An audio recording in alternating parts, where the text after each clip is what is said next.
So I spent the weekend listening to everybody talking, in some cases ranting and raving, about the latest bombing over in Syria, ordered by President Donald Trump. Precision bombing. I always love that term, precision bombing. And smart bombs, that's another term I love.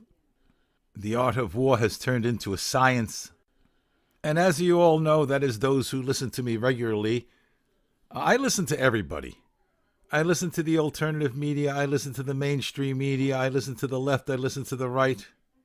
And there are Trump supporters out there who are absolutely elated with what he did. And there are those who are absolutely livid, raging right out of their minds. He has sold us out. The deep state has gotten to him. They have found something in that FBI raid of his lawyer, and they're holding it over his head. He's been captured. He's under siege. They've drugged him. They've got him hypnotized. Oh, the horror. Now, really, I was listening to Alex Jones, and he just flipped his lid on this. And he had somebody call in who was convinced that Trump was drugged. He says, listen to his speech. Listen to what he said. Look at his eyes. He's not the same person. What the hell are you talking about? He looks just fine. Really.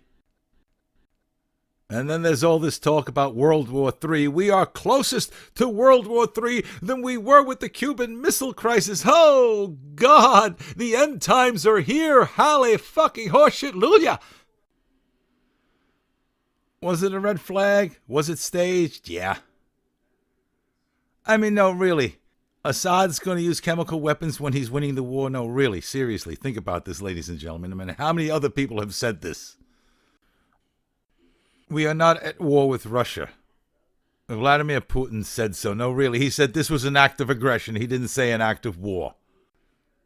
When he talks about retaliating, he's talking about more cyber attacks. And yeah, I heard the news stories about China ordering their Navy to join with the Russian Navy. China's not going to do anything militarily, with Russia or without. Personally, if it was me, I would have waited and let the inspectors do their job. That was until Russia would not allow them into the area because of security reasons, as they're doing right now. But Donald Trump felt that he needed to deliver a message. Donald Trump is looking at the bigger picture, as is Vladimir Putin, as is Kim Jong-un.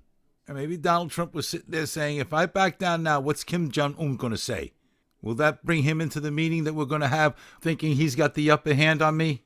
That I'm really a paper tiger, that I'm just all talk? And as I sit here talking, there's more bombing going on in Syria, but it's coming from Israel. And as far as I'm concerned, Israel has more of a right to bomb Syria than we do. And we're talking about right in their backyard. Personally, I've had enough with Syria and our involvement there. I think we should just pull out and let Israel and Russia deal with it. Iran's a bigger threat to the region than Syria. I know they're both allied with Russia, but do you really think Iran likes Assad? Assad runs a secular government. Do you think Iran is crazy about that? Iran's looking to control the entire region. That's always been their plan. Since they overthrew the Shah, they've been wanting to do that. I mean, Iran, they want to reestablish the Persian Empire, just as Vladimir Putin would like to reestablish the Soviet Empire. You know, this is one thing that I was with the Democrats on. John Kerry said that Iran was a bigger threat than Iraq. But George Bush and Dick Cheney and Donald Rumsfeld had a different agenda. If they wanted chaos in the region, they got it. It's a mess. I say let Russia deal with ISIS in Syria, and we need to deal with Iran, as well North Korea. Really, let this be the last time we bomb Syria. We need to pull out of Syria. ASAP. We need to figure out a way to weaken Iran. Iran has the upper hand in the Middle East. They are in a position of power. And we have George Bush and Barack Obama to thank for that. Because by taking out Saddam Hussein, they created a vacuum which is now being filled by Iran, backed by Russia. Now, don't get me started on this puppet government we established in Iraq, okay? It's a joke. As well, the Iraqi army, really, they can't even tie their own shoelaces. Iran was the government that we needed to take out, not Iraq. And again, this is not a matter of hindsight. We were aware of Iran's intentions even before George W. and 9/11. Everybody knew, and that includes Barack Obama, yet he signed that nuclear deal with them. Unbelievable. And switching latitude and longitudes, what are we still doing in Afghanistan? What purpose is being served staying in Afghanistan fighting the Taliban, who are absolutely no threat to Western civilization? No, really. Our objective to go into Afghanistan was to get bin Laden. We got bin Laden. One of the few good things that Barack Obama did. So why are we still in Afghanistan? It serves no strategic purpose. What are we doing? Are we nation building? Are we trying to create a free and democratic government in a country that doesn't want a free and democratic government? Really? No, we need to focus on Europe.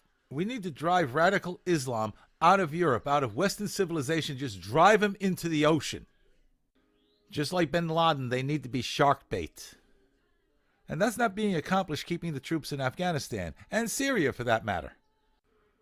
Staying the course that we're on right now is just going to bleed us, militarily and financially. It's unbelievable. Anyway, that's it. I'm done. Thanks for watching. We'll talk again.